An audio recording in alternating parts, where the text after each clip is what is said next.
Hi ನಮಸ್ತೆ, ಹೇಗಿದ್ದೀರಾ ಎಲ್ಲರೂ? ಇದು ನೋಡ್ತಾ ಇದ್ದರೆ ಬಾಯಲ್ಲಿ ನೀರು ಬರ್ತಾ ಇದೆಯಲ್ಲ, ಇದು ಮೆಂತ್ಯ ಚಿಕನ್. ಇದು ಚಪಾತಿಗೆ, ಅನ್ನಕ್ಕೆ, ಅಕ್ಕಿ ರೊಟ್ಟಿಗೆ ತುಂಬಾ ಟೇಸ್ಟಿಯಾಗಿರುತ್ತೆ. ಇದು ಹೇಗೆ ಮಾಡೋದು ಅಂದರೆ, ಮೊದಲೇ ನಾನು ಒಂದು 10 ರಿಂದ 15 ಗೋಡಂಬಿನ ನೆನೆಸ್ಕೊಂಡಿದ್ದೆ. ಮತ್ತು ಇದಕ್ಕೆ 1 ಟೇಬಲ್ ಚಮಚದಷ್ಟು ಜೀರಿಗೆ, ಅರ್ಧ ಟೇಬಲ್ ಚಮಚದಷ್ಟು ಮೆಣಸು, ಮತ್ತು 2 ಪೀಸು ಚಕ್ಕೆ, ಒಂದು 6 ರಿಂದ 7 ಲವಂಗ, ಮತ್ತು ಒಂದು 10 ರಿಂದ 12 ಬೆಳ್ಳುಳ್ಳಿ, ಆಮೇಲೆ 1 ಇಂಚಷ್ಟು ಶುಂಠಿನ ಕಟ್ ಮಾಡಿ ಇಟ್ಕೊಂಡಿದ್ದೆ. ನಿಮಗೆ ಖಾರ ಹೆಚ್ಚಿಗೆ ಬೇಕು ಅಂದರೆ, ಬಾಯಿಗೆ ಹಾಕಿ ಎಷ್ಟು ಚೂರು ಅನ್ಬೇಕು ಅಂದರೆ ಒಂದು 10 ಹಸಿರು ಮೆಣಸಿನ್ಕಾಯಿ ಹಾಕ್ಕೊಳ್ಳಿ. ಇಲ್ಲ ಬೇಡ ಕರೆಕ್ಟಾಗಿರಲಿ ಅಂದರೆ ಒಂದು 7 ಸಾಕಾಗುತ್ತೆ. ನಾನು 7 ಹಾಕಿದ್ದೀನಿ. ಮತ್ತು ಇದಕ್ಕೆ ಒಂದು ಅರ್ಧ ಇಡಿ ಆಗೋಷ್ಟು ಪುದೀನ ಹಾಕ್ಕೊಳ್ತಾ ಇದ್ದೀನಿ. ಜಾಸ್ತಿ ಹಾಕೋದು ಬೇಡ, ಮೆಂತ್ಯ ಸೊಪ್ಪಿನ ಪರಿಮಳ ಹೋಗ್ಬಿಡುತ್ತೆ.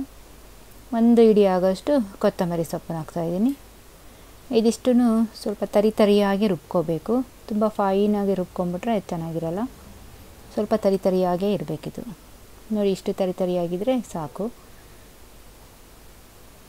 ಮತ್ತು ಇದಕ್ಕೆ ಒಂದು ಅರ್ಧ ಕಟ್ಟು ಮೆಂತ್ಯ ಸೊಪ್ಪನ್ನು ನಾನು ತೊಳೆದು ಕ್ಲೀನ್ ಮಾಡಿ ಇಟ್ಕೊಂಡಿದ್ದೀನಿ. ಇದನ್ನು ಹಾಕ್ಕೊಳ್ತಾ ಇದ್ದೀನಿ.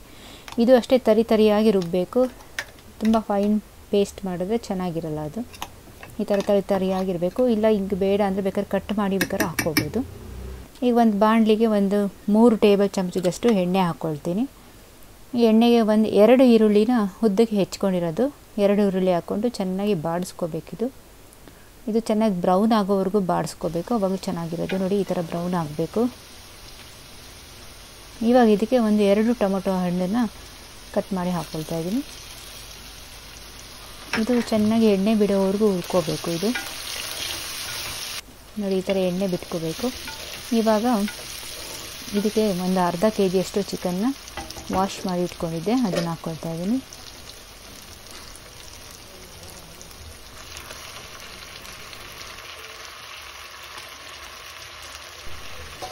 ನಾವು ಚಿಕನ್ ಐಟಮು, ಮಟನ್ ಐಟಮ್ ಎಲ್ಲ ಮಾಡುವಾಗ ಈ ಕಾಯಿ ಪಪಾಯನ ಸ್ವಲ್ಪ ಪುಡಿ ಮಾಡಿ, ಒಣಗಿಸಿ ಪುಡಿ ಮಾಡಿ ಇಟ್ಕೊಂಡ್ಬಿಟ್ರೆ ಇದು ಒಂದು ಅರ್ಧ ಟೀ ಚಮಚ ಹಾಕಿದಷ್ಟು ಸಾಕು. ನೀವು ಹೇಗಾದರೂ ಮಾಡಿ ಸಾಫ್ಟಾಗುತ್ತೆ ಚಿಕನು. ಇದಿಲ್ಲ ಅಂದರೆ ಸ್ಕಿಪ್ ಮಾಡಿ, ನೀವು ಪರವಾಗಿಲ್ಲ, ಹಾಕ್ಕೊಳ್ಳೋದೇನು ಬೇಡ. ಮತ್ತು ಇದಕ್ಕೆ ಉಪ್ಪಿಗೆ ಎಷ್ಟು ಬೇಕು ನೋಡಿಕೊಂಡು ನಾನು ಒಂದು ಅರ್ಧ ಟೇಬಲ್ ಚಮಚ ಹಾಕ್ಕೊಂಡಿದ್ದೀನಿ. ನೀವು ಎಷ್ಟು ಬೇಕಷ್ಟು ಹಾಕ್ಕೊಳ್ಳಿ. ಮತ್ತು ಇದಕ್ಕೆ ಒಂದು ಸ್ವಲ್ಪ ಅರಿಶಿನ ಹಾಕಿ ಚೆನ್ನಾಗಿ ಹುರ್ಕೋಬೇಕು. ನಾವು ಚಿಕನ್ ಹಾಕಿದ್ಮೇಲೆ ಸ್ವಲ್ಪ ಫ್ಲೇಮ್ ಹೈನೇ ಇರಬೇಕು, ಇಲ್ಲಾಂದರೆ ನೀರು ಬಿಟ್ಕೊಂಡ್ಬಿಡುತ್ತೆ, ಚೆನ್ನಾಗಿ ರೋಸ್ಟ್ ಆಗೋದಿಲ್ಲ. ನೋಡಿ, ಈ ಥರ ಎಣ್ಣೆ ಬಿಡೋವರೆಗೂ ಚೆನ್ನಾಗಿ ಹುರಿಬೇಕು. ಆವಾಗ ಕೈಯಾಡಿಸ್ತಾ ಇಲ್ಲ, ಸಿಸಿದೋಗುತ್ತೆ, ಫ್ಲೇಮ್ ಹೈ ಇರುತ್ತಲ್ಲ. ಇವಾಗ ಈ ಥರ ಎಣ್ಣೆ ಬಿಟ್ಕೊಂಡ್ಮೇಲೆ ನಾವು ತರಿಯಾಗಿ ರುಬ್ಕೊಂಡು ಇಟ್ಕೊಂಡಿದ್ನಲ್ಲ ಮೆಂತ್ಯ ಸೊಪ್ಪೆಲ್ಲ ಹಾಕಿ ಅದನ್ನು ಹಾಕ್ಕೊಳ್ತಾ ಇದ್ದೀನಿ. ಒಂದು ಅರ್ಧ ಗ್ಲಾಸ್ ನೀರು ಹಾಕ್ಕೊಂಡು ಮಿಕ್ಸಿ ಜಾರ್ನ ತೊಳೆದು ಅದನ್ನೇ ಹಾಕ್ಕೊಳ್ತೀನಿ. ಮಸಾಲ ಉಳಿದಿರೋದು ಸಾಕಾಗುತ್ತೆ ನೀರಿದು. ಇದು ಒಂದು 4 ಜನಕ್ಕೆ ಸರಿ ಹೋಗುತ್ತೆ. ಅನ್ನಕ್ಕೆ, ಚಪಾತಿಗೆ ಮತ್ತು ದೋಸೆಗೆ ತುಂಬಾ ಟೇಸ್ಟಿಯಾಗಿರುತ್ತೆ. ಚಿಕನ್ನ ಹೈ ಫ್ಲೇಮಲ್ಲಿ ಹುರ್ಕೊಂಡು ಮಸಾಲ ಹಾಕಿದ ತಕ್ಷಣ ಲೋ ಫ್ಲೇಮ್ ಮಾಡಿಬಿಡ್ಬೇಕು.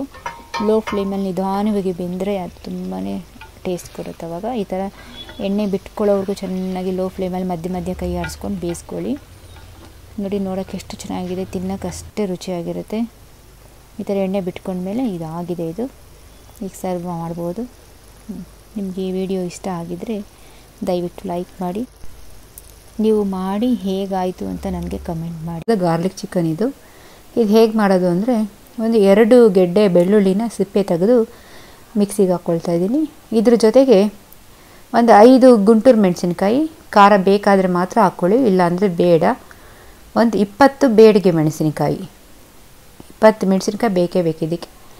ಇದೆರಡನ್ನೂ ಮಿಕ್ಸಿಗೆ ಹಾಕಿ ತರಿಯಾಗಿ ರುಬ್ಕೋಬೇಕು. ನುಣ್ಣಗೆ ರುಬ್ಕೋಬಾರ್ದು, ತರಿಯಾಗಿ ರುಬ್ಕೋಬೇಕು. ಬೇಡಿಗೆ ಮೆಣಸಿನ್ಕಾಯಿ ಹುರ್ಕೊಳ್ಳೋದು, ನೆನೆಸ್ಕೊಳ್ಳೋದು ಏನು ಬೇಡ, ಹಾಗೆ ರುಬ್ಕೋಬೋದು.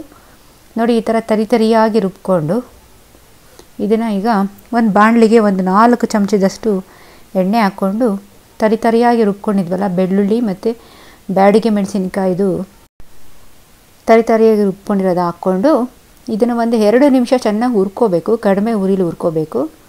ನೋಡಿ, ಇಷ್ಟು ಹುರ್ಕೊಂಡು ಇದಕ್ಕೆ ಒಂದು ಅರ್ಧ kg ಚಿಕನ್ನಷ್ಟನ್ನ ತೊಳೆದು ಕ್ಲೀನ್ ಮಾಡಿ ಇಟ್ಕೊಂಡಿದ್ದೀನಿ, ಅದನ್ನು ಹಾಕ್ಕೊಳ್ತಾ ಇದ್ದೀನಿ. ಅರ್ಧ kg ಚಿಕನ್ ಇದೆ ಇದು. ಇದಕ್ಕೆ ಒಂದು ಅರ್ಧ ಟೇಬಲ್ ಚಮಚದಷ್ಟು ಉಪ್ಪು ಹಾಕ್ಕೊಂಡು ಇದನ್ನು ಎಣ್ಣೆ ಬಿಡೋವರೆಗೂ ಚೆನ್ನಾಗಿ ಹುರಿಬೇಕು. ಮೀಡಿಯಮ್ ಫ್ಲೇಮಲ್ಲಿ ಚೆನ್ನಾಗಿ ಹುರ್ಕೊಂಡು ನೋಡಿ, ಇವಾಗ ಎಣ್ಣೆ ಬಿಟ್ಕೊಂಡಿದೆ.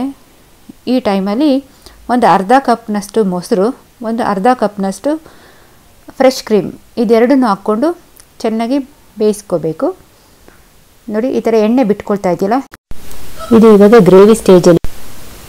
ಇಲ್ಲಿಗೆ ನಿಲ್ಲಿಸ್ಕೊಂಡ್ರೆ ಗ್ರೇವಿ ಆಗುತ್ತೆ. ಇದು ಗ್ರೇವಿಗಿಂತ ಇನ್ನೂ ರುಚಿಕರವಾಗಿ ಬರಬೇಕು, ಅಲ್ಟಿಮೇಟ್ ಟೇಸ್ಟಲ್ಲಿ ಇರಬೇಕು ಅಂತಂದರೆ ಇನ್ನೊಂದು ಸ್ವಲ್ಪ ಡ್ರೈ ಮಾಡ್ಕೋಬೇಕು. ನೋಡಿ ಇವಾಗ ಇಷ್ಟಾದರೆ ಸಾಕು. ಇವಾಗ ಗ್ಯಾಸ್ ಆಫ್ ಮಾಡಿಕೊಂಡು ಸರ್ವ್ ಮಾಡಿದ್ರೆ ಆಯಿತು.